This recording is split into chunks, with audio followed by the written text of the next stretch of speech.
Aduh, selamat siang teman-teman semuanya. Selamat siang juga kamu kan. Alhamdulillah ya di siang hari ini, di siang eh, kita bisa bertemu lagi di kelas materi dalam subtes PK ya, PK oleh kamu kan.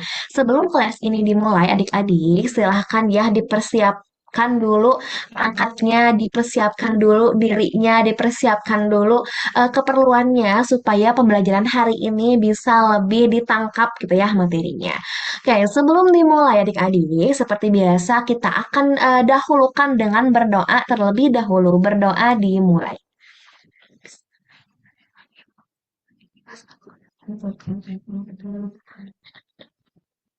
Ya Rabbal Alamin.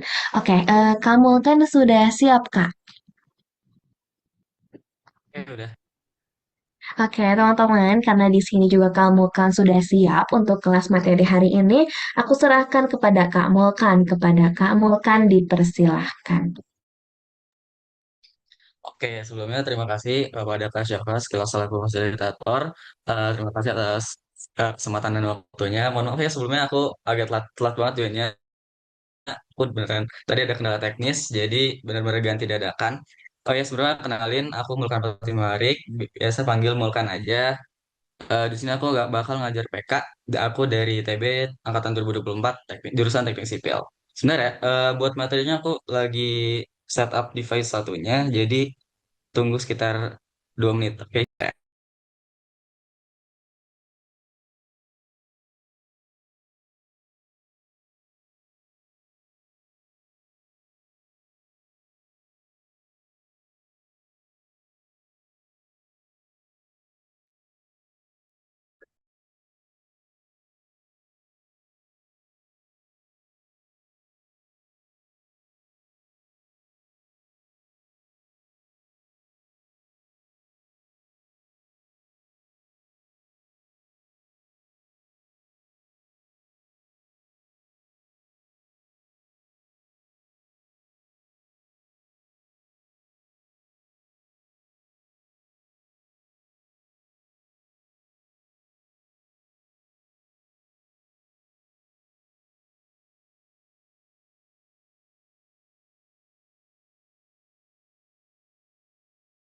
Aja ke statistik.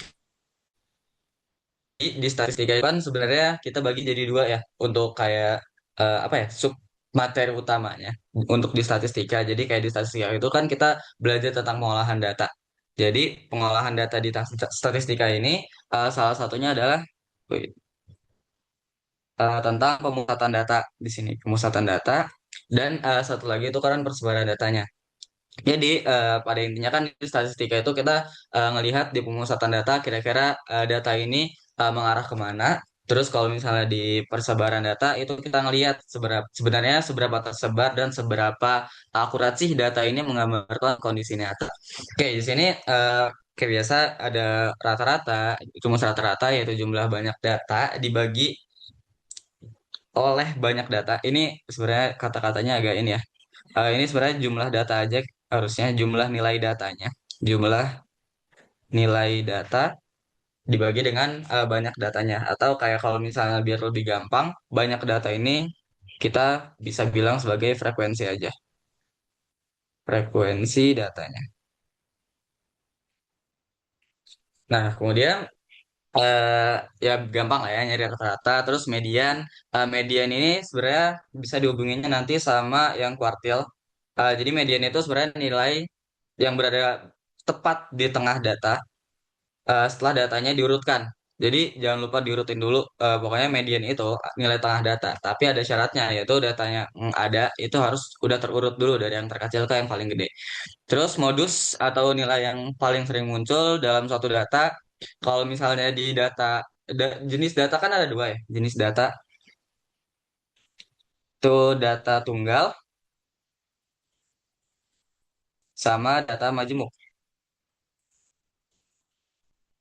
Data tunggal tuh yang nilainya tuh apa ya ditinjaunya every single komponen lah atau every single apa ya ya setiap nilai data gitu. Kalau misalnya data majemuk itu nanti yang dilihatnya dalam interval kelasnya.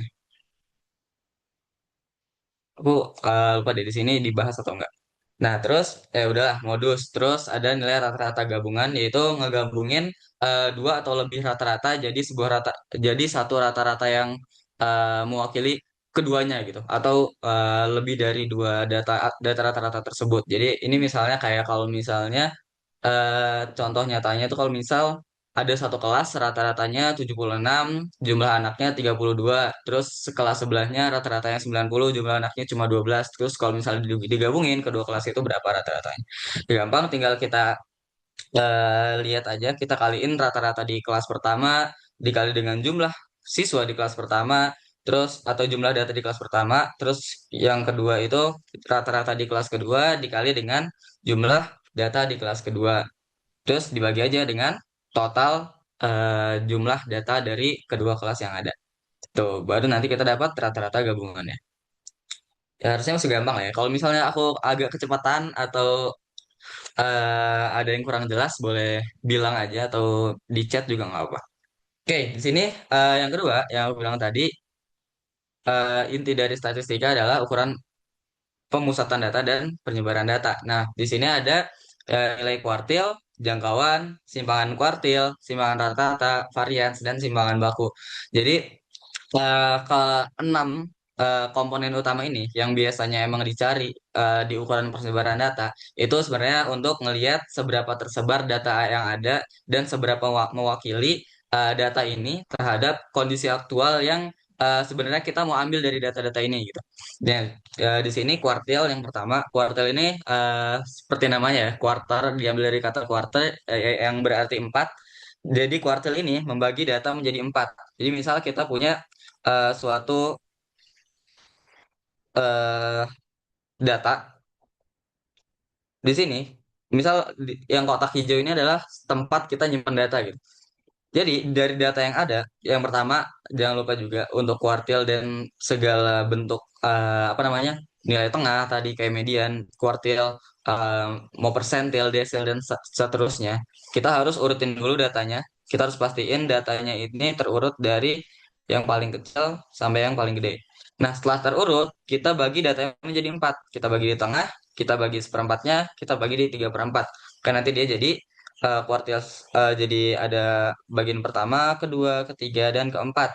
Nanti kita di sini dapat untuk yang membagi bagian pertama dan kedua adalah kuartil satu, membagi satu, dua, dan tiga, empat adalah kuartil dua, dan yang membagi wilayah tiga dan empat adalah kuartil tiga. Tuh.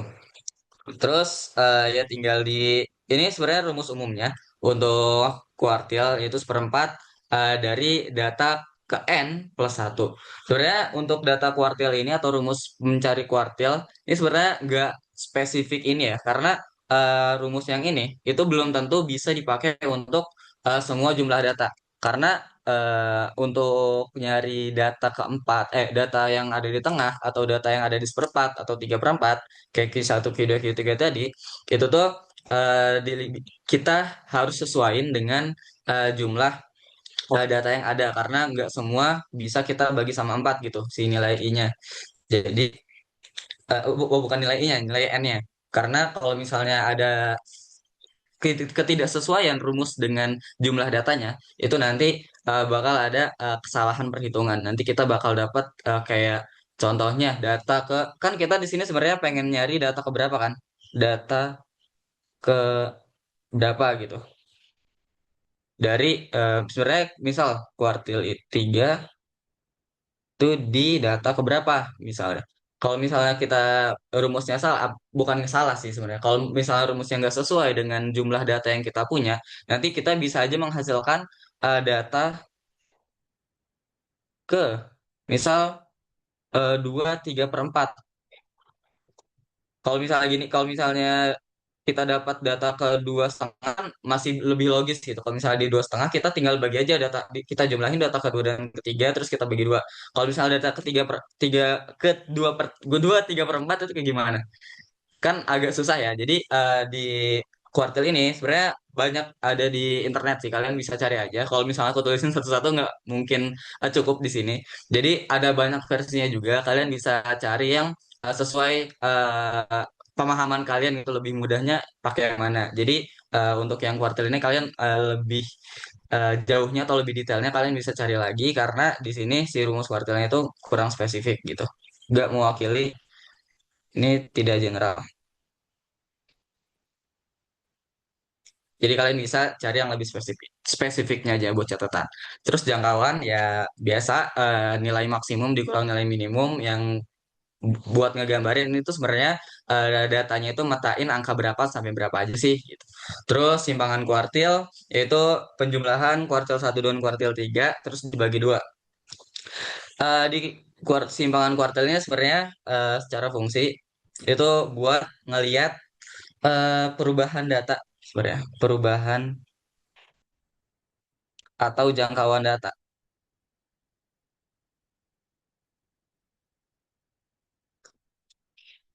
Kok di sini dia buat nilai perubahan atau jangkauan data, bukannya udah diwakilin oleh jangkauan ya nilai maksimum dikurangi nilai minimum. Nah, sebenarnya si simpangan kuartil ini apa ya? Dia itu lebih spesifik sih untuk menggambarkan jangkauan datanya Kak. Atau kayak misalnya kita bisa bilang kayak ngegambarin jangkauan data yang lebih bersih gitu. Lebih bersih. Bersihnya tuh gimana sih Kak? Maksudnya datanya itu eh, lebih bulat kah, bilangan bulat aja kah, atau gimana? Kalian tahu nilai pencilan? Kalau tahu boleh react jempol dong, guys.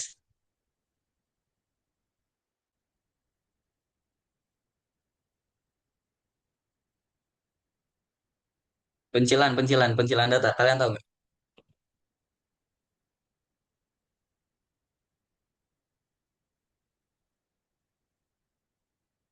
Jadi pencilan itu kayak misal kita punya garis data gitu di sini. Misal kita punya total di sini ada 50 data.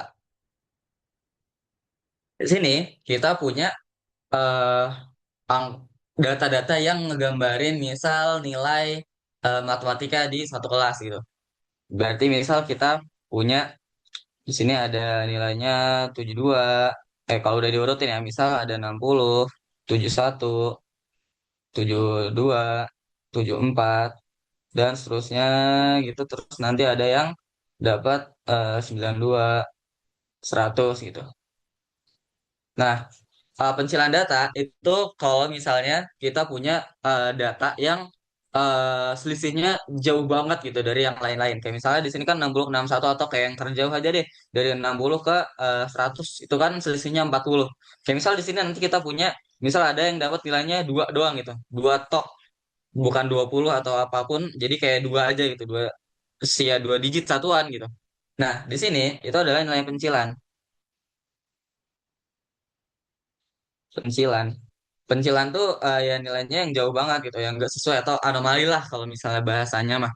Jadi kayak ini nilainya kok nggak jelas sendiri atau beda jauh sendiri. Nah, pencilan ini dia itu bisa eh, ngerusak, bukan ngerusak sih, kayak mengacaukan, mengacaukan pengolahan data, pengolahan atau analisis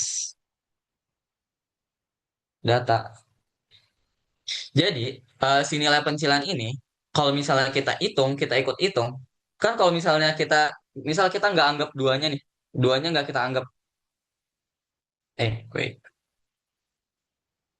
misalnya nilai dua ini nggak kita anggap, kita hitung dari 60 sampai 100 saja gitu. Jadi dia itu kan nggak, maksudnya rata-ratanya walaupun ada nilai 60, dia nggak akan nggak akan kecil-kecil banget gitu.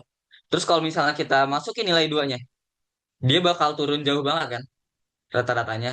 Nah, maksudnya mengacaukan itu. Jadi kayak kalau misalnya kita hitung, oh nilainya tuh kayak jadi kecil banget gitu rata-rata kelas ini.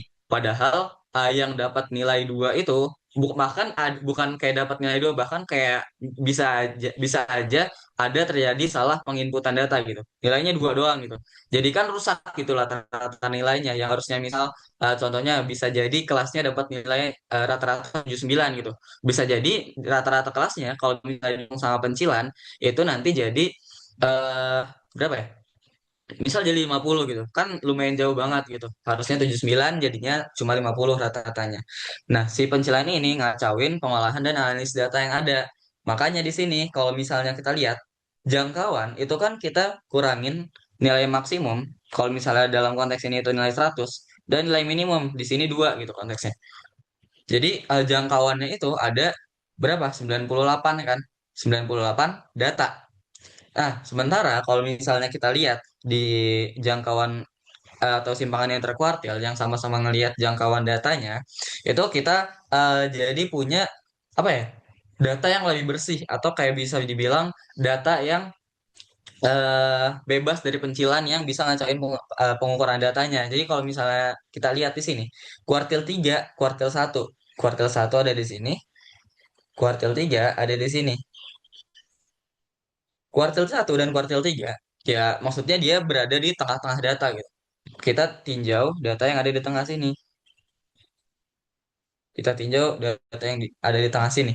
Jadi data yang tengah sini itu harusnya itu udah bebas banget dari pencilan gitu. Jadi data-data yang kita punya itu adalah data-data yang benar-benar ngewakilin isi dari kumpulan data ini gitu. Terus sama juga dengan simpangan rata-ratanya gitu.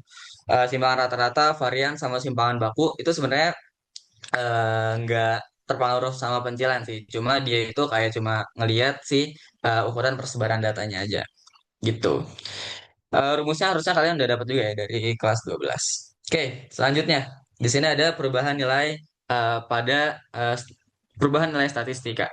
Jadi, kalau misalnya misal jika setiap data ditambah atau dikurang dengan satu nilai yang sama, itu dia akan mempengaruhi data yang ada itu di bagian ini. Aduh, ini kurang jelas ya. Ini ada X bar, ini ada median, X bar, median, modus, dan nilai kuartilnya. Jadi kalau misalnya setiap data yang ada yang kita punya itu ditambah atau dikurang atau kayak nilai berubah apa sih nilainya itu berubah. Jadi dia akan mempengaruhi perubahan si nilai rata-ratanya, median dan yang lain-lainnya. Terus kalau misalnya kita lihat lagi jangkauan, simpangan kuartil, terus hmm, apa lagi ya? Oh ya, pokoknya nilai yang ada di persebaran data deh. Itu semuanya relatif akan tetap gitu nilainya. Karena yang kita lihat di ukuran persebaran data, itu kayak cuma seberapa tersebar sih si datanya itu. Sementara kalau misalnya di nilai yang pemusatan data, dia itu emang benar-benar ngelihat dari si nilainya. Tapi beda ceritanya kalau misalnya setiap datanya itu dikali atau dibagi. Karena dia itu bakal benar-benar ngerubah ngerubah apa ya si eh atau bukan besar kecilnya ya, hmm, lebar atau sempit data yang ada gitu kayak misalnya kita punya contohnya ya, kita punya data dari 10 sampai 100 gitu.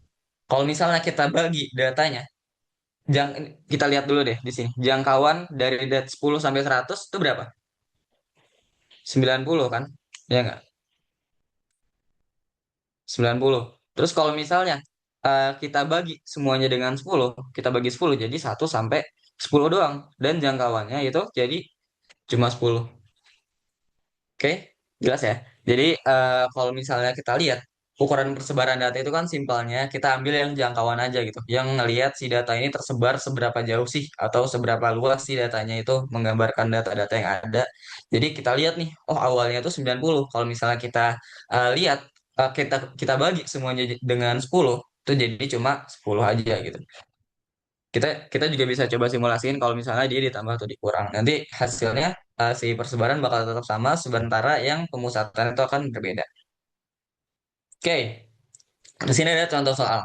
Rata-rata sekelompok bilangan itu adalah 40. Jadi di sini ada X barnya. Terus ada bilangan 60 yang dia itu saat dihitung pertama kali tadi, dia itu terbacanya sebagai angka 30 gitu. Jadi angka 30 yang ada, misal ada kayak 29, 30 gitu. 30 ini sebenarnya nilainya 60 gitu. Kalau misalnya di angka 30 yang ada itu, kita ubah nilainya jadi 60, Itu nanti rata-ratanya setelah dihitung ulang akan jadi 41. Ini X bar yang baru, X bar 0. Nah, di sini ditanya berapa banyak bilangan yang ada dalam kelompok bilangan tersebut. Oke, ada yang mau nyoba dulu? Kalau ada yang mau nyoba, mungkin aku kasih waktu 3 sampai 4 menit lah ya. Sampai 10.25. Kalau misalnya ada yang nemu jawabannya boleh ngomong langsung atau klik atau ketiklah jawaban kalian di kolom chat.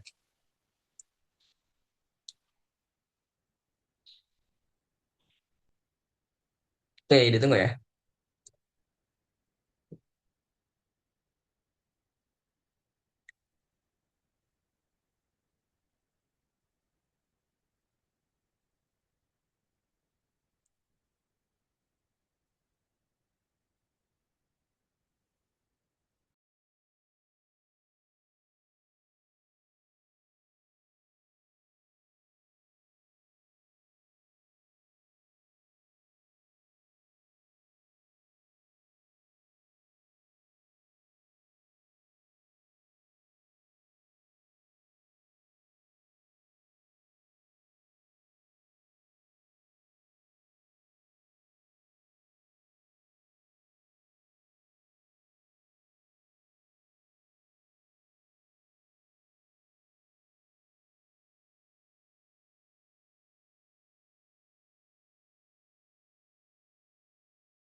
Oke, Nurmaliana udah jawab nih.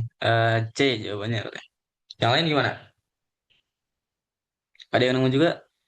Oke, dapat semua. Oke, oke, oke, oke.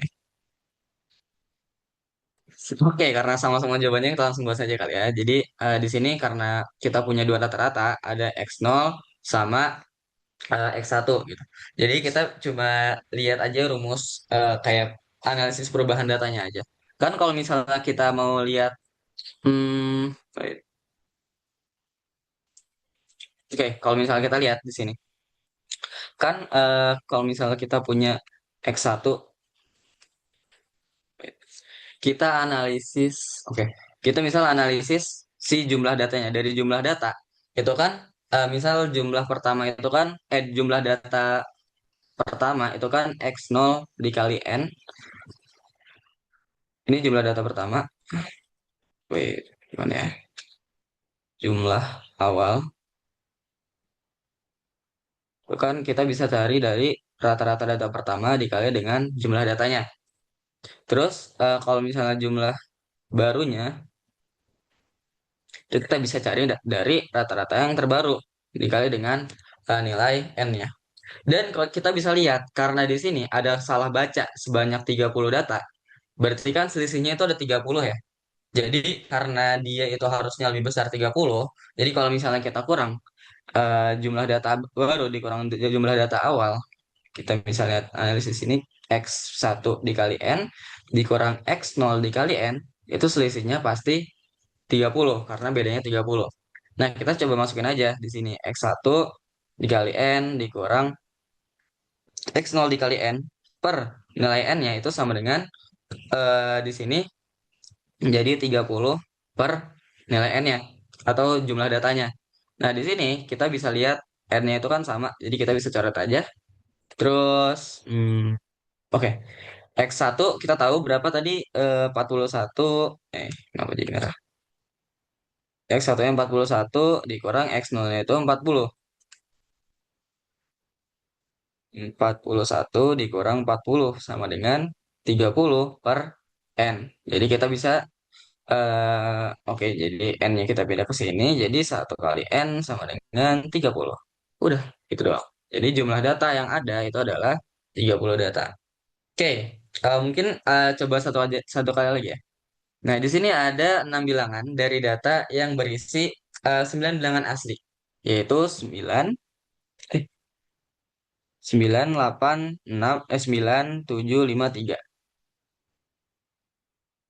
Wait, 6 bilangan dari data yang berisi.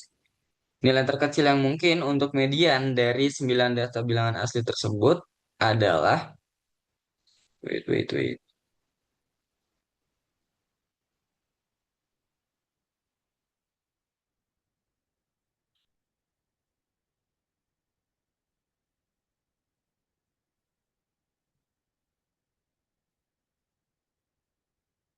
Oh, oke.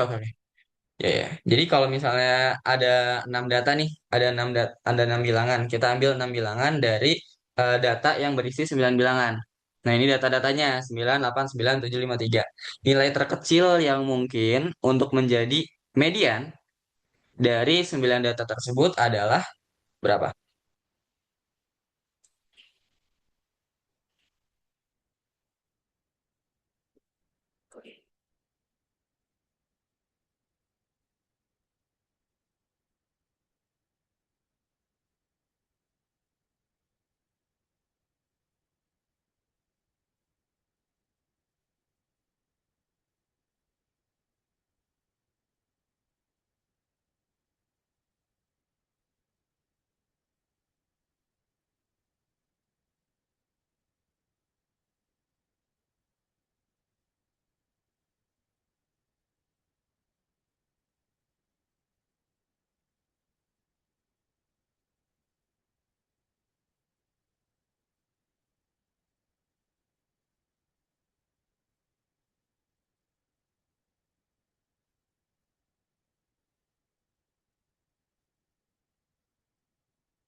Gimana? Ada yang udah dapat jawabannya?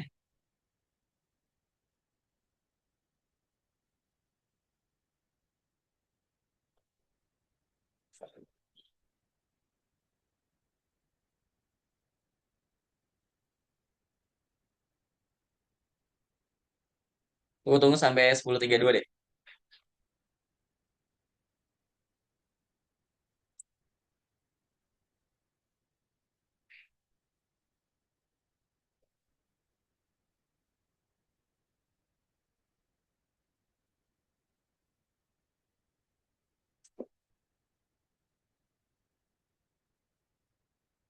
Oke, Normaliana dapat lagi D katanya. Oke, D.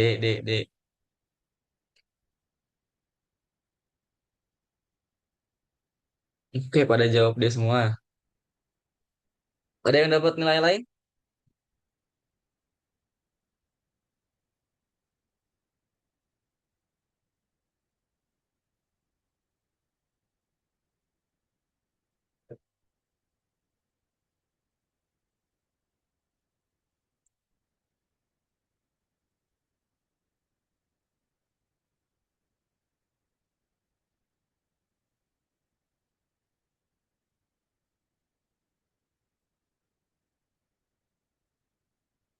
Oke, kayaknya nggak ada lagi sambil nunggu kalau misalnya ada yang jawab lagi, mungkin kita langsung aja ya.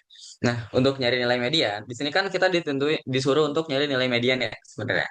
Nah, di sini berarti karena kita harus nyari nilai median, yang pertama kita harus lakuin adalah ngurutin data yang udah ada dulu di sini.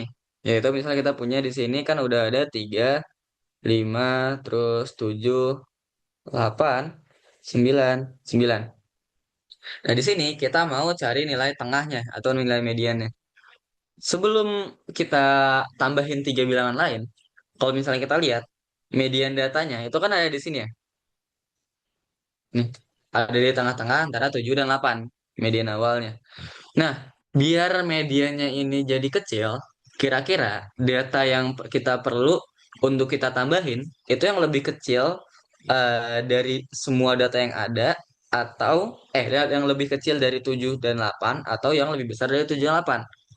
Kalau misalnya kita tambahin deh, di sini kita ambil 9 lagi. Cak, kita nanti dapat median barunya itu ada di sini kan, di 8. Ya nggak? Nah, berarti kalau misalnya gitu, kita kan mau cari nilai median terkecil kan, yang sekecil mungkin lah. Berarti kita harus tambahin nilai di sebelah kirinya. Ya bisa lah di sini kita tambahin kalau misalnya mau brutal kita ambil satu, satu, satu gitu tiga laginya.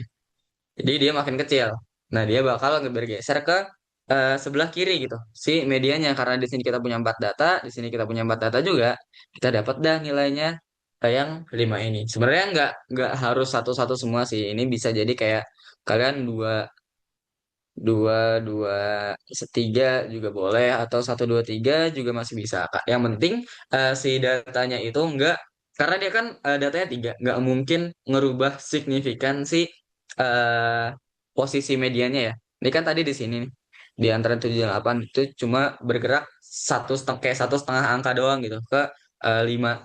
Jadi ya kita sebenarnya harus mastiin aja biar si medianya itu bergeraknya ke arah kiri biar dia jadi makin kecil gitu median. Oke, jadi udah bener ya? Boleh, boleh. Jadi jawabannya itu 5. Oke, gacor, gacor. Jadi di sini karena sebenarnya masih banyak latihan soal, contoh soal. Cuma kita kayaknya bakal lanjut dulu aja, takut nggak keburu. Tapi sebenarnya agak ini sih, agak dikit materinya. Maksudnya secara materi pelajarannya ya, karena ini cuma kayak review doang. Jadi nanti mungkin kita banyak ke latihan soal aja. Oke, di sini kita lanjut ke limit fungsi. Jadi ya limit fungsi itu kan sebenarnya kalian udah belajar juga di kelas 11 ya kalau nggak salah. Itu tuh cara kita ngedekatin suatu nilai yang kayak apa ya? Kita ngedekatin suatu nilai ke nilai tertentu gitu. Kayak misalnya di sini kita ngedekatin limit fungsi ke si fungsi fx ke nilai x sama dengan a gitu. Jadi kayak sebenarnya kita cuma perlu masukin aja sih. Tapi si limit itu kan tujuannya adalah untuk mendekati atau mencari nilai yang dia itu nggak ada gitu. Kayak misalnya dia itu terputus. Kayak misal contohnya itu kayak misal kita punya grafik fungsi, dia itu bentuknya gini, set gitu. Terus satunya lagi dari arah atas gini. Jadi kita nggak tahu gitu, dia itu sebenarnya nilainya berapa. Di sini misalnya nggak ada nilai gitu, nggak ada nilainya. Nah, di sini kita tuh fungsinya adalah untuk nentuin, oh dia itu sebenarnya kalau walaupun dia nggak ada nilainya, dia itu ngedekat ke angka berapa sih sebenarnya nilai Y-nya gitu. Nah, jadi makanya kita masukin nilai A-nya. Ini itu biasanya berkaitan dengan fungsi-fungsi yang kalau misalnya kita masukin nilai A di sini misalnya, dia itu akan menghasilkan kayak misal 20 per nol gitu. Pokoknya bilangan tertentu per nol, X per nol lah misalnya. Jadi dia nggak bakal terdeteksi kan atau nggak bakal kehitung gitu nilainya. Nah, jadi makanya kita tinggal masukin atau kita tinggal cari limitnya aja. Nah, ini juga ada sifat-sifat dasar limit. Kalau misalnya kita ngelimitin apa sih nyari nilai limit dari suatu konstanta, ya dia bakal konstan aja gitu. Karena kalau misalnya kita deketin x ke a, yang mana di sini cuma limitnya adalah fungsinya fungsi konstan, kita nggak bisa masukin a ini kemana-mana kan, nggak ada nilai x di sini. Jadi ya udah nilainya c aja gitu. Terus kalau misalnya kita punya ada dua fungsi. Kita mau cari nilai limit dari kedua fungsinya, ya udah kita tinggal tambahin aja, kita cari limitnya masing-masing gitu. Ini sama aja kayak kalau misalnya kita turunin. Terus kalau misalnya di limit, ini sebenarnya sama kalau misalnya kita kali kita punya perkalian dari dua fungsi gitu. Jadi kita tinggal limitin aja nilai fungsi pertama atau fx-nya, terus gx-nya kita limitin, baru dikali juga, baru dikaliin nanti. Nah juga dengan kalau misalnya kita punya pembagian dua fungsi, terus perpangkatan fungsi juga sama. Kalau misalnya fungsinya dipangkatin, ya udah kita limitin dulu, terus kita pangkatin, atau fungsinya kita pangkatin dulu, terus kita limitin, boleh bebas. Terus ini ada L'Hopital. Ini sebenarnya apa ya, cara haram ya sebenarnya waktu kita belajar limit waktu di kelas 11 kita nggak boleh pakai ini. Ini sebenarnya masuknya ke konsep turunan. Jadi buat nyari nilai limit yang dia itu susah gitu untuk kalau misalnya kita, kan biasa kalau misalnya kita nyari nilai limit, kita cari nilai yang bisa ngebikin dia itu bernilai gitu. Dari sebelumnya dia akan menghasilkan yang X per nol ini gitu, kita bikin dia jadi possible untuk dicari nilainya. Tapi kalau misalkan sometimes ada fungsi-fungsi yang dia itu susah banget gitu dicari nilainya, kayak misalnya si X-nya pangkat N, atau X-nya itu pangkat setengah, pangkat 2 per 3 dan segala macamnya, itu kan lumayan tricky ya, untuk sebenarnya bisa, cuma lumayan tricky gitu untuk dicari nilai limitnya. Makanya di sini ada dalil L'Hopital yang dia itu apa namanya, nyatain bahwa limit fx dibagi gx itu dia itu bisa kita cari pakai limit x menuju a dari f aksen x per g aksen x itu. Terus di sini selanjutnya ada limit trigonometri. Ini sebenarnya lebih ke sifat-sifatnya aja sih. Jadi kalau misalnya kita punya sin x per x atau x per sin x, itu dia itu akan, kita sebenarnya tinggal bagi si koefisien dari, misal sini ada a, ini juga ada, ini ada b, ini kayak sama aja, jadi a per b gitu. Kita tinggal bagiin aja masing-masing konstantanya. Terus sama juga kalau misalnya kita punya tan, nah ini intinya itu yang ini. Jadi kalau misalnya kita punya tan atau sin atau x biasa, itu kita tinggal bagi aja nilainya, nilai dari apa namanya, koefisien dari sin x atau x-nya atau tan x-nya itu. Tapi dengan catatan limitnya itu menuju ke nol ya. Terus di sini limit fungsi tak hingga. Nah, di limit fungsi tak hingga itu sebenarnya kita, hmm, oh ya, di sini ada, lihat sebentar. Oke, di sini ada keterangannya dulu. Kalau misalnya nilai n atau nilai pangkat yang di atas itu nilainya lebih dari pangkat yang di bawah, itu nilainya udah pasti nol. eh Sebentar ya. Hmm, tiga,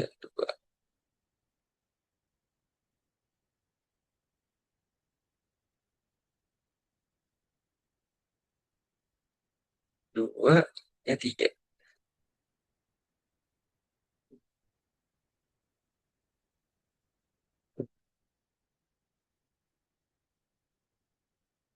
Nah, oke, dia jadi dia nilainya nol. Kalau misalnya kurang dari, dia nilainya jadi tak hingga. Nah, kalau misalnya dia sama, dia itu bisa jadi a per,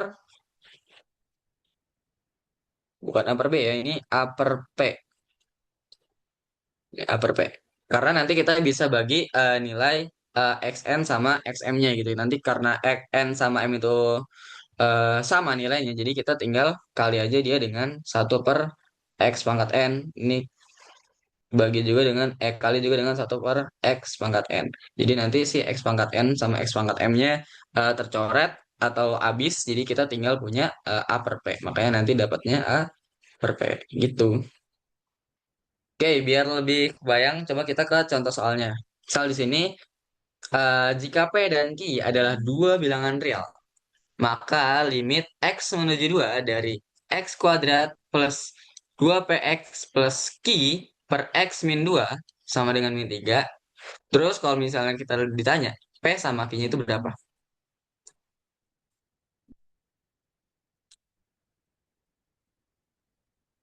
Oke, ada yang mau coba dulu? Aku kasih waktu sampai 10.45 deh. Nggak terlalu susah ini seharusnya.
Ada yang udah dapat?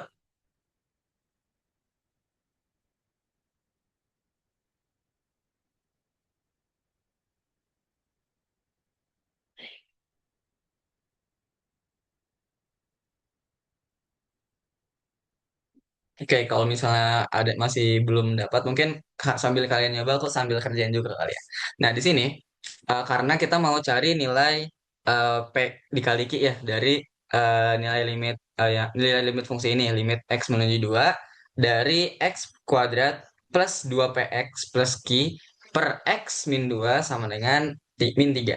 Nah, pertama di sini kan kita mau cari nilai PQ-nya dulu. Cuma di sini kita nggak bisa langsung apa ya? Nggak bisa langsung ubah si bentuk persamaannya itu jadi persamaan yang mudah gitu. Nah, kalau misalnya kita langsung masukin si x-nya di sini. Kalau misalnya kita masukin x-nya, dia kan akan langsung jadi x kuadrat plus 2px plus q. Oh wait, ini kita langsung masukin duanya ya. Langsung jadi 2 kuadrat plus 2p dikali 2 per 2 min 2 sama dengan min 3. Yang mana dia akan menghasilkan nol gitu di sini. Jadi dia gimana ya? Nggak mungkin gitu. Sebenarnya kita bisa kerjain pakai L'Hopital, cuma aku mau coba pakai cara faktorisasi aja dulu. Nah, kita coba pakai cara faktorisasi. Gimana caranya kita faktorin x kuadrat plus 2px plus q. Di sini kita punya kok dua. Kita punya persamaan x kuadrat plus 2px plus q. Coba ada yang tahu nggak faktornya? Kita faktorinnya gimana? Nah, aku biasanya di sini nyebutnya kayak kita faktorin secara paksa aja gitu. Sebenarnya kan kalau misalnya kita masih punya nilai di sini masih punya nilai x min 2 di persamaannya di bawah persamaan ini. Dia kan kalau misalnya kita masukin nilai 2 ini kita dekati dengan x sama dengan 2, dia akan terus menghasilkan nilai nol gitu. Jadi kan di limit itu biasanya kan kita bakal nyari faktor yang ada di atas ini yang bisa ngebagi si x min 2 ini biar dia jadi nggak nol gitu seenggaknya. Nah, jadi kita di sini kita bisa paksain dia itu menjadi faktor atau ya faktor-faktor yang menghasilkan salah satunya itu adalah x min 2. Satunya apa? Ya, anggaplah kita jadiin x min k gitu. Atau x min apapun lah, x min k misalnya pokoknya. Nah, jadi kita anggap faktor dari x kuadrat plus 2px plus q adalah x min 2 dikali x min k. Nah, jadi kita coba substitusi aja ke sini. Jadi kita bakal punya limit x menuju 2 dari x min 2 wait,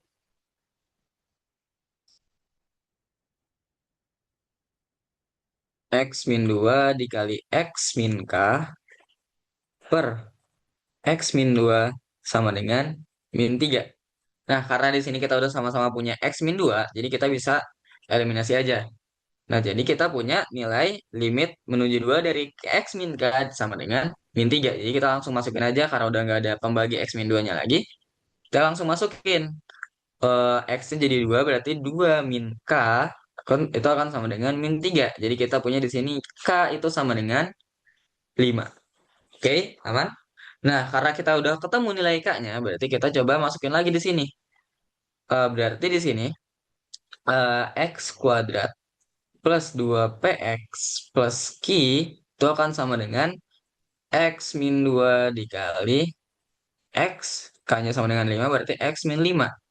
Berarti kita coba kaliin aja nih yang di kanan. Berarti x kuadrat plus 2px plus q itu akan sama dengan x kuadrat berarti min 7x plus 10. Nah, di sini kita udah dapat nih persamaannya. Berarti ini kan depannya tuh sama-sama punya koefisien satu. Terus di sini x-nya variabel x sama-sama di sini punya nilai 2p, yang di kiri yang di kanan punya nilai minta punya nilai ki, yang sebelah kanan punya nilai 10. Jadi kita tinggal samain aja. Sini berarti kan 2p itu sama dengan min 7 berarti p-nya itu sama dengan 3 min 3,5.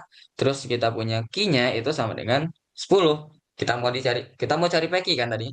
P dikali ki berarti sama dengan min 3,5 dikali 10 sama dengan minus 35. 35. Oke, sampai sini ada yang mau tanya dulu? Atau udah aman? Gimana? Kebayang nggak caranya? Atau kalian juga sebenarnya bisa pakai L'Hopital sih. Oke, aman ya? Ini mau dicoba yang ini? Atau selanjutnya aja? Oke, boleh deh yang ini. Selanjutnya nih, ada jika misalnya limit X menuju 4 dari min. Ini kelihatan nggak ya soalnya? Oke, Fadlu. Limit X menuju 4 dari min akar X plus MX kuadrat plus NX per min 16 plus X kuadrat sama dengan 1/16. Maka pernyataan yang benar adalah, coba nih, ini sebenarnya lebih mudah karena kita udah punya opsi-opsinya. Jadi coba kalian kerjain. Sampai 10,55. Habis ini kita lanjut ke, apa ya tadi? Integral ya? Oke, boleh dicoba dulu.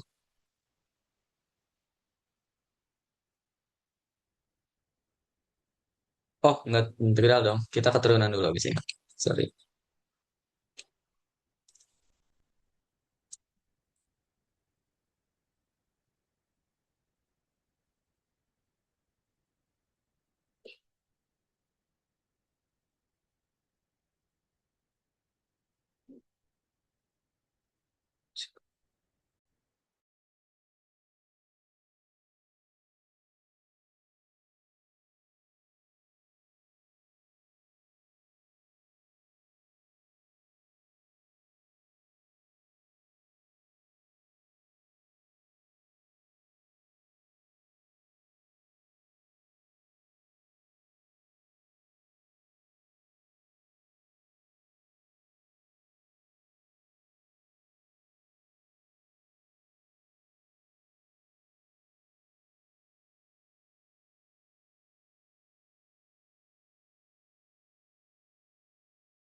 Oke, karena di sini belum ada yang jawab, jadi mungkin aku langsung kerjain dulu aja. Jadi di sini yang pertama kita harus tinjau itu adalah kita mau cari kan nilai di sini ada nilai m kali n kali m pangkat min satu, terus atau n per m, terus ada di sini 8 n min m. Nah, jadi kita pertama harus tinjau dulu hubungan m sama n-nya. Nah, karena M sama N itu adalah ada di persamaan yang atas ini. Nah, Rx plus Mx kuadrat min akar X plus Mx kuadrat plus Nx. Nah, jadi kita mau lihat eh, hubungannya itu dari situ. Jadi yang pertama, kita coba eh, jadi kan si limit ini sebenarnya kan biar menghasilkan angka, maka apa ya? Si X-nya itu harus 4. Nah, biar dia itu fungsinya apa ya? Biar jadi pembuat nol, maka kita coba ganti aja si X-nya itu yang atas, kita tinjau yang atas aja dulu. Jadi yang atas itu kan min X di sini min akar X plus mx kuadrat plus nx itu kita coba sama denganin 0, sama denganin nol.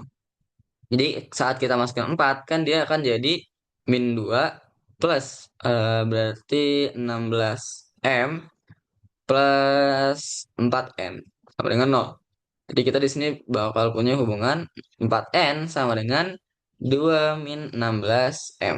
Nah ini udah kita simpan aja dulu si 4N sama 16M-nya ini.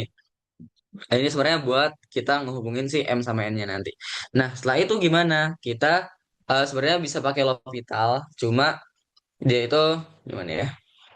Aku kurang terbiasa sih pakai L'Hopital, jadi kayaknya kita bakal pakai manipulasi aljabar aja. Karena L'Hopital itu sebenarnya hitungannya agak kompleks. Jadi kalau misalnya salah hitung, itu bisa salah hitung dikit bisa berubah lumayan jauh gitu si hasilnya. Jadi kayak nggak tepat gitulah.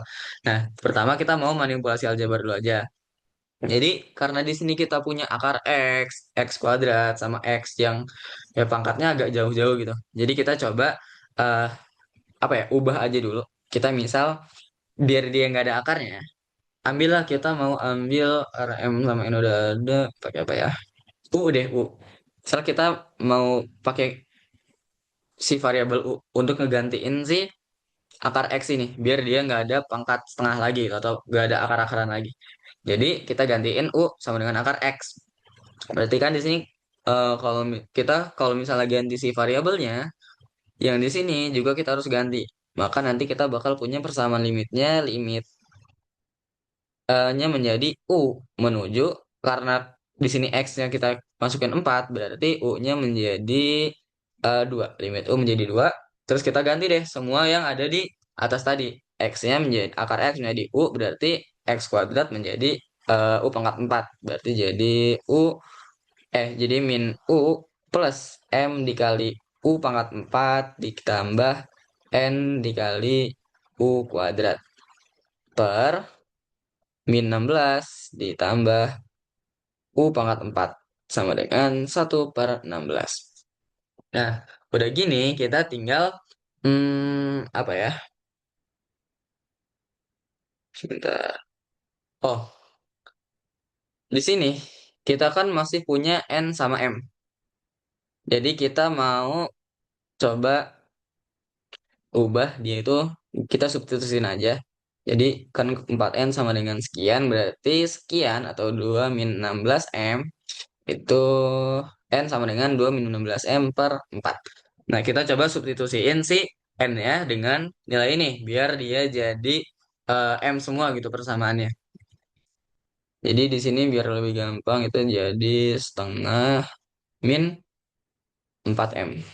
Oke, berarti persamaan limitnya jadi limit U menuju 2 dari mm, min U plus M U pangkat 4 plus UN-nya jadi setengah min 4 M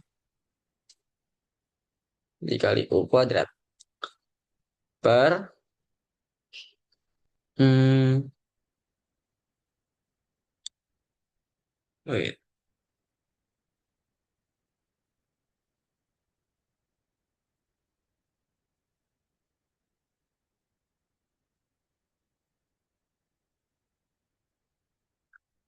wait, di sini kita bisa eh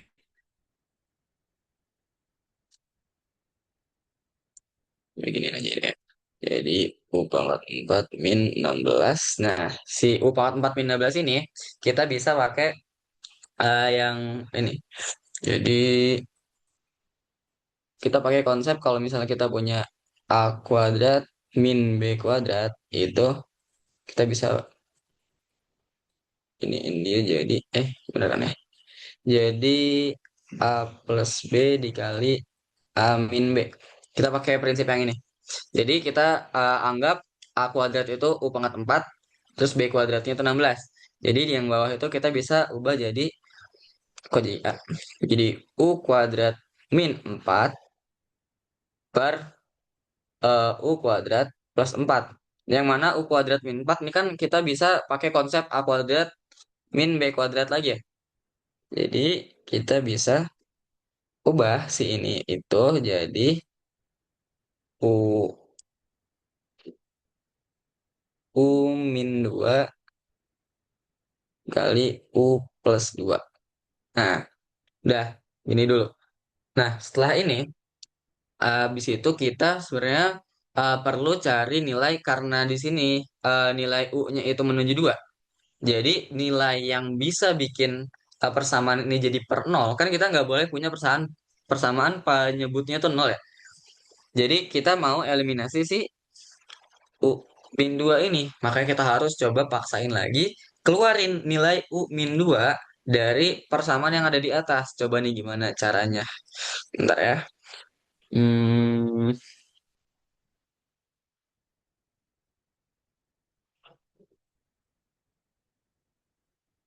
oke. Tulis dulu deh. Limit U menjadi 2 dari... Kalian ada yang udah dapat? Oh belum. Oke. Hmm, sebentar ya. UM44. Kita ke kuadrat di kanan dulu ya. Eh, MU pangkat 4. Terus kalau misalnya dikeluarin, ya jadi...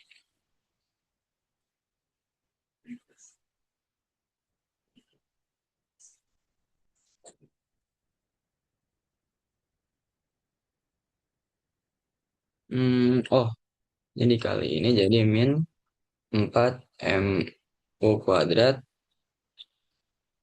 min setengah U kuadrat. Oh ya, min U. Oke. Terus,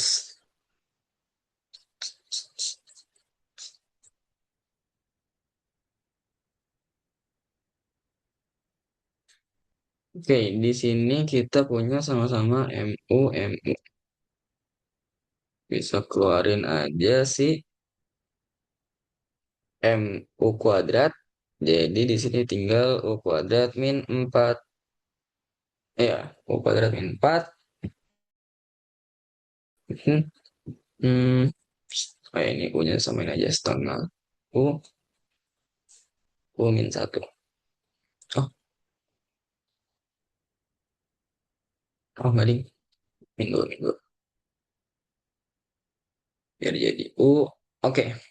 eh Aman nggak sampai sini? Jadi di sini itu tinggal kita, nah di yang sebelah kanan itu yang min setengah U dikali U min 2, itu kita udah punya min U min 2. Nah di sini yang sebelah kirinya kita bisa jadiin U min 2 juga biar sama-sama bisa dikeluarin. Jadi MU kuadrat min pakai prinsip yang A kuadrat B kuadrat tadi, jadi U min 2 dikali U plus 2 dikurang setengah U dikali U min 2. Nah di sini karena kedua ruas sama-sama punya U min 2, maksudnya kedua, apa ya, kedua kelompok ini punya sama-sama punya U min 2, jadi kita bisa keluarin U min 2-nya. Terus kita kaliin sama sisanya. Jadi MU kuadrat dikali U plus 2 dikurang setengah U. Nah, gini. Jadi yang atas itu kita ubah jadi yang ini. Oke, aman ya harusnya. Oke, habis itu coba kita tulisin dulu jadi U min 2 kali MU kuadrat kali U plus 2 dikurang setengah U per, tadi yang ini kita jabarin jadi U min 2 U plus 2 dikali U kuadrat plus 4. Nah, yang depan ini kita bisa coret U min 2-nya. Habis itu, ya udah. Kita tadi punya dia itu sama dengan 1/16. 1/16. Jadi, Iya, kita tinggal masukin aja karena kita udah nggak ada Umin 2 lagi. Jadi kalau misalnya kita masukin nilainya, itu dia bakal jadi M-nya, EU-nya sama dengan 2. Jadi M dikali yang atas itu jadi M dikali 4. Oke, M dikali 4 dikali 2 tambah 2 dikurang setengah dikali 2 per U lagi. 2 tambah 2 dikali 4 tambah 4 sama dengan 1/16. Kalau misalnya kita lanjutin di sini, kita punya 4 16 M dikurang 1 kan ya, per 4 dikali 8 kali 4 32 sama dengan 1/16. Jadi kita punya 16M sama dengan 2 min 1, 2 plus 1. Bener nggak ya? Bentar, sebentar. Dia min.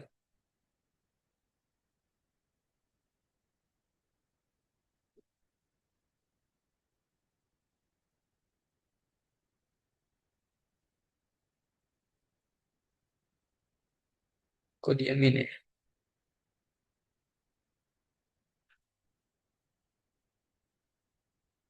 Eh, empat. Oh, I see. Sorry, sorry. Ini jadinya itu plus, ini plus. Sorry. Karena dia setengah dikali U kuadrat tadi. Jadi plus setengah U kuadrat, baru belakangnya minus. Oke, oke. Sorry, sorry, sorry, sorry. Berarti plus setengah U, plus setengah U kuadrat, min U. Oke, oke. Pas, pas. Jadi di sini plus. Jadi nanti kita punya 16M sama dengan 32 bagi 16 itu 2 min 1. Jadi kita punya M sama dengan 1/16.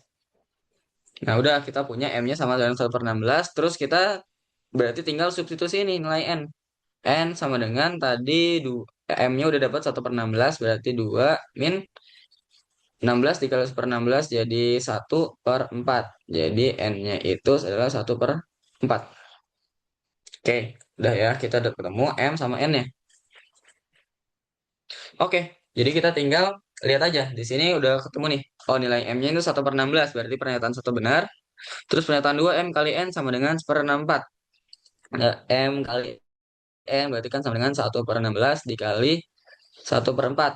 Berarti sama dengan 1/64. Ini benar juga yang pernyataan 2. N dibagi M. N dibagi M berarti kan sama dengan 1/4 dikali 16/1. Ini sama dengan 4. Yang tiga juga benar. Terus di sini 8N min M. Bilangan bulat terbesar yang lebih kecil atau sama dengan 8N min M. Berarti 8 dikali 1/4 dikurang 1/16. Jadi 2 dikurang 1/16. Karena 1/16 ini nggak nyampe 1, jadi dia kemungkinan 1, sekian. Nah, bilangan bulat terbesar yang lebih kecil dari 1, sekian ya, bilangan 1. Berarti kata nomor 4 juga benar. Berarti yang benar adalah yang E. Semua pilihan benar. Gimana? Ada yang mau ditanya dulu? Oke, aman lah ya harusnya ya. Sorry, sorry, sorry. Aku kira nggak panjang, ternyata lumayan panjang caranya. Oke, lanjut lah ya. Sini ada contoh soal yang lain, kalian bisa kerjain. Ini sebenarnya ada yang gampang ya. Oke, di sini turunan. Turunan sebenarnya lanjutan dari limit. Jadi turunan ini kayak pengaplikasian nilai limit aja. Turunan itu buat nentuin kayak misalnya, kalau misalnya dari suatu grafik kita mau tentuin satu titik itu nilainya berapa. Kayak misalnya kalau misalnya kita punya persamaan, contohnya ya, kita punya persamaan garis. Kalau misalnya kita turunin itu bakal jadi nilai gradiennya dan seterusnya gitu. Terus di sini ada apa ya, sifat-sifat fungsinya. Kayak misalnya kalau misalnya fungsinya itu konstan, dia kalau misalnya diturunin jadi nol. Terus kalau terus ini rumus umum fungsinya ya. Kalau misalnya kita punya a x pangkat n, kita turunin jadi a n x pangkat n min 1. Terus kalau misalnya kita punya fungsi perpangkatan itu kita tinggal sama aja, tinggal kaliin. Cuma kalau ini sebenarnya berantai ya. Kalau misalnya kita punya suatu fungsi yang berupa suatu fungsi di kuadrat, dipangkatkan, kita tinggal turunin aja kayak biasa kayak an pangkat an kali x pangkat n min satu, terus sama aja kayak kita kaliin a dikali n dikali gx pangkat n min satu, tapi harus kita kaliin dengan turunan gx-nya juga. Terus ini ada rumus-rumus lainnya kalau misalnya ditambah atau dikurang itu kita tinggal turunin masing-masing aja. Kalau dikali kita pakai rumus UV. Terus kalau misalnya dibagi itu sama aja pakai UV untuk yang pembagian. Terus kalau misal di sini ada kombinasi fungsi itu kita tinggal sama aja kayak tadi. Kalau misalnya kita Tuh, dress code-nya. kenapa ya? Sorry, ada yang mau ditanya?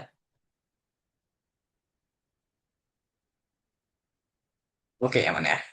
Kalau misalnya kita punya fungsi kayak tadi juga, yang tadi itu di dalamnya ada fungsi, kita turunin fungsi awalnya, tapi harus kita turunin lagi, kita kali dengan turunan fungsi yang di dalamnya. Terus ini, kalau misalnya apa namanya turunan berantai dy dx itu sama dengan kalau misalnya kita ambil v ya, jadi kayak d kita bisa dapat dari dy dv dikali dv dx gitu. Nanti kita bakal dapat dy dx juga. Itu ya turun apa namanya inti dari turunan rantai aja. Terus di sini ada turunan trigonometri ya harusnya kalian udah sering ketemu juga. Sin itu turunannya cos, cos min sin, tan secant kuadrat, dan yang lain-lainnya. Ini untuk yang bawah-bawah ini eh, ada baiknya kalian hafal ya seenggaknya karena sebenarnya yang penting kalian bisa ya paham rumus ininya aja sih turunannya. Yang penting si sin sama cos doang sih sebenarnya di sin sama cos. Yang penting kalian tahu sin sama cosnya, kalian bisa eh, turunin aja manual dari tan, kotan, terus sekan, kosekan ke turun-turunannya. Tapi kalau misalnya kalian hafal ya lebih bagus karena lebih cepat. Karena nuruninnya kan tadi pakai yang UV pembagian tadi ya. Jadi bakal lumayan lama kalau misalnya diturunin manual. Terus di sini ada aplikasi turunan. Nah, yang tadi aku udah bilang, kalau misalnya kita punya persamaan garis atau kurva, kalau misalnya kita mau tahu gradiennya, kita tinggal turunin si fungsi kurva atau persamaan garisnya tadi. Terus di sini kalau misalnya mau tahu nilainya nih, kayak dia itu sebenarnya gradiennya itu ya dia naik atau turun, kita tinggal lihat aja si gradiennya itu lebih dari nol atau kurang dari nol. Kalau lebih dari nol berarti dia naik, kalau kurang dari nol berarti dia turun. Ini sama aja kayak ya sebenarnya udah belajar juga di kelas 11 pengaplikasian turunan di kurva. Jadi kita tinggal bisa lihat dia itu persamaannya lagi naik atau lagi turun. Terus kalau misalnya di fisika nih eh, di kinematika gerak tepatnya itu kita bisa turunin kalau misalnya kita bisa tahu bahwa sebenarnya aku biasanya pakai ini ya. Jarak itu kalau misalnya kita turunin itu dia akan jadi kecepatan.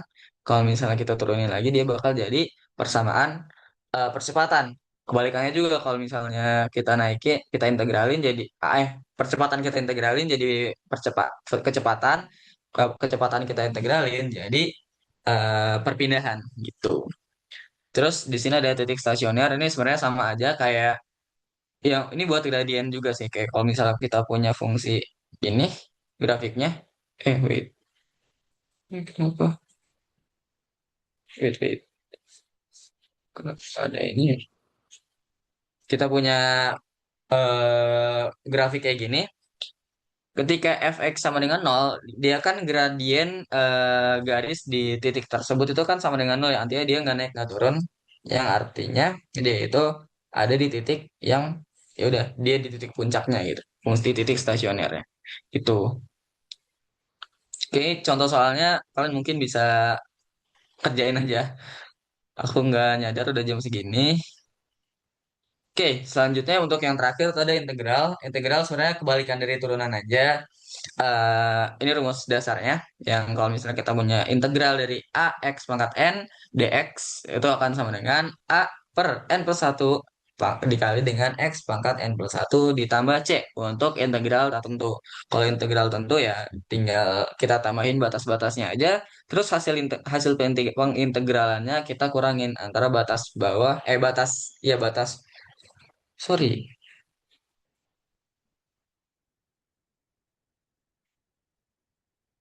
harusnya batas atas kurang batas bawah ya. Jadi terus di sini ada sifat-sifat integral. Kalau misalnya kita punya konstanta, kita bisa keluarin aja dari pengintegralannya karena konstanta nggak bisa di bukan nggak bisa diintegralin sih.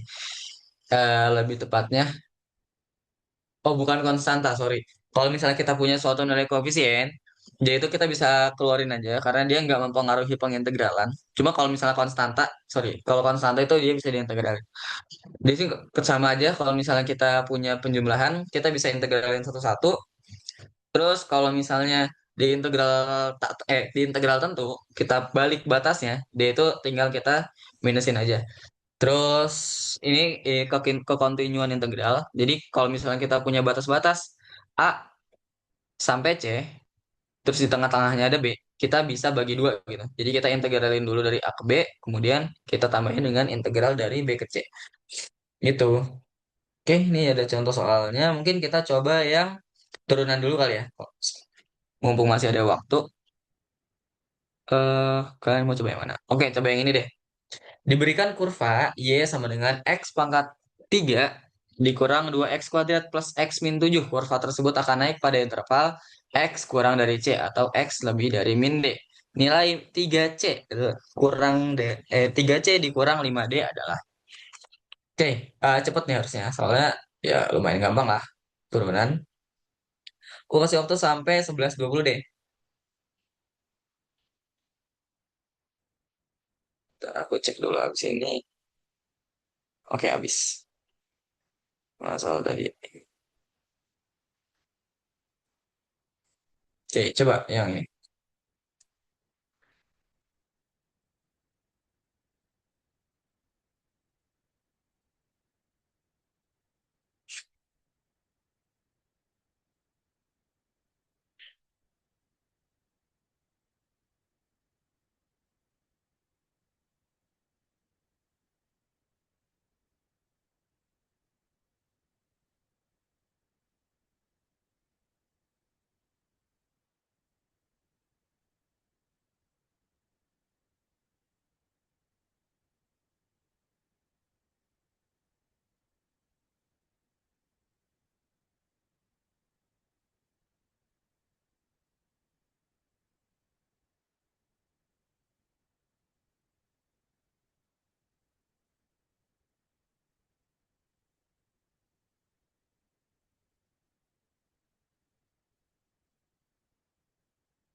Oke, karena ada 11.20, aku coba langsung kerjain aja.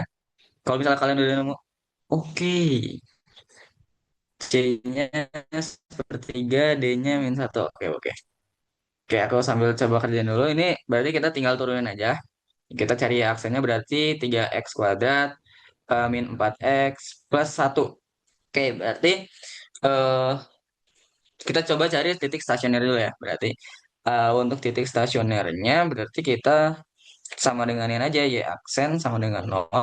Berarti 3X kuadrat min 4X satu itu sama dengan nol. Kalau difaktorin jadi hmm, oke. Berarti 3X min satu dikali wait, 3X min satu. Benar ya? 3X kuadrat 4X plus oke. Jadi faktornya itu min 3 3x min satu kali x min satu sama dengan nol. Berarti di sini kita punya x-nya sama dengan sepertiga, terus kita punya x-nya sama dengan satu. Nah, di sini untuk mengetahui dia itu naik atau turun, berarti kan kita harus cari nih nilai mana yang y aksennya lebih dari nol dan y aksennya kurang dari nol. Berarti kita udah ketemu nih yang nilai y-nya sama dengan y aksennya sama dengan nol. Jadi kita tinggal bikin garis bilangannya aja. Di sini ketemunya satu per tiga sama satu. Oke, jadi di sini kita coba lihat si wait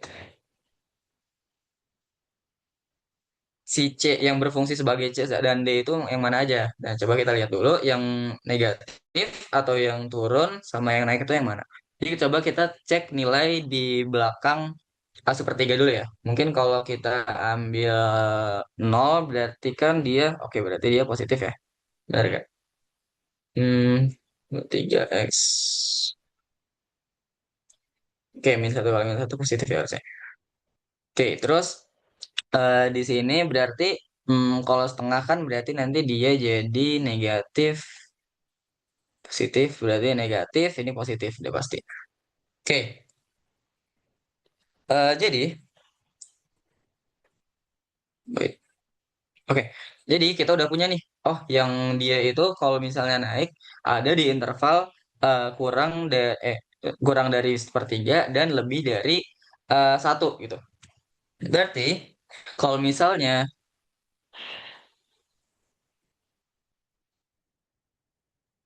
oke, kalau misalnya dia sebentar.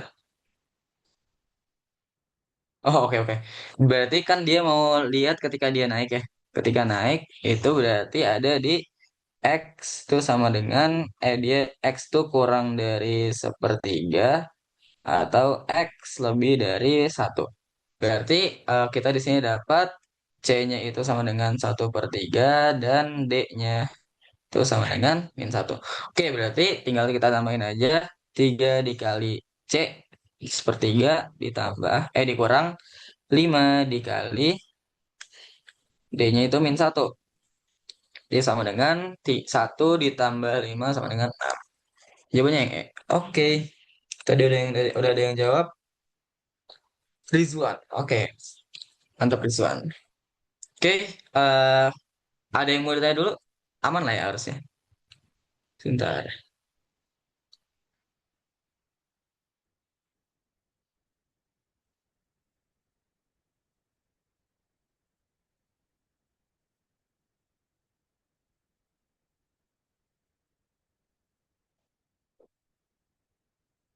Oke, aman.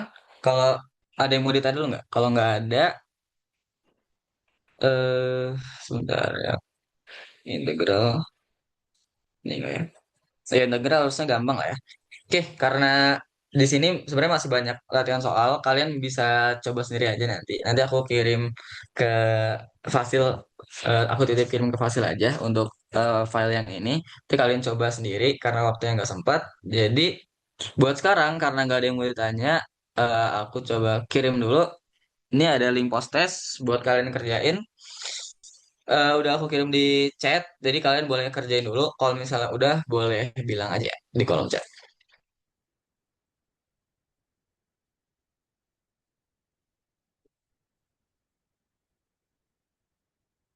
Kalau ada yang masih mau ditanya, boleh tanya langsung aja ya.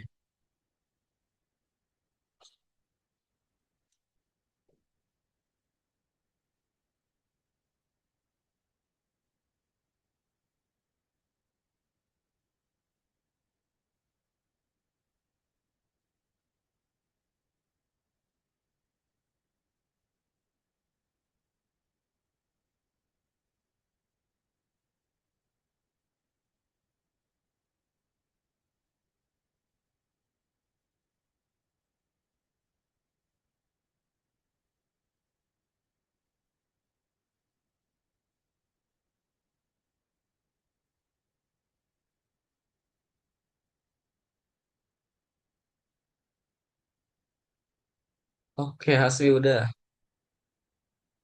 Yang lain ditunggu ya.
Oke, karena udah banyak yang udah, mungkin aku sekalian tutup aja kali ya, karena nggak ada yang mau nanya juga.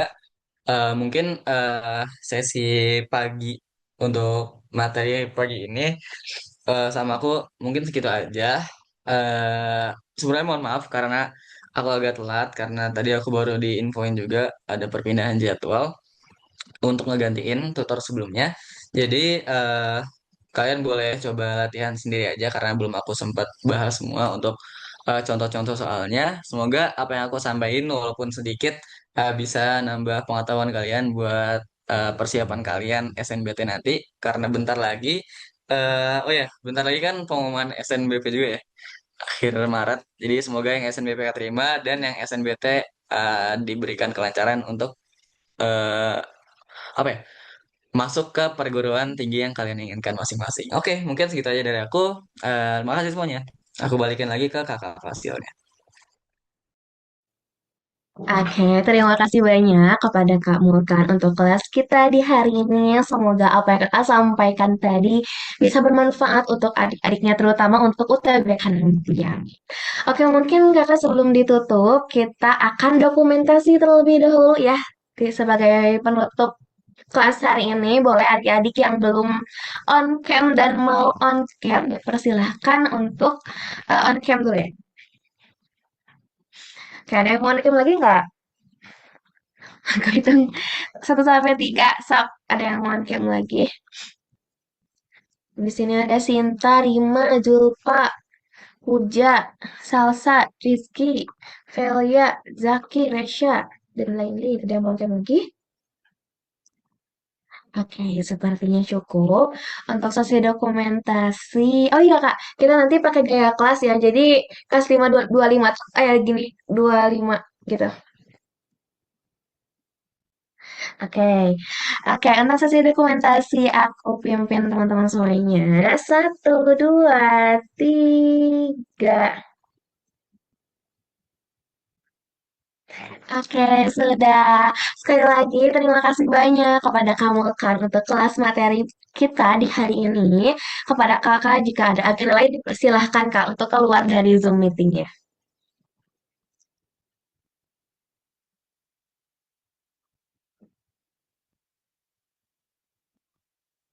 Oke, teman-teman, karena ini kita sudah pukul 11.30 dan tadi kita juga sudah melalui ya hari yang menunggu dengan sangat lama.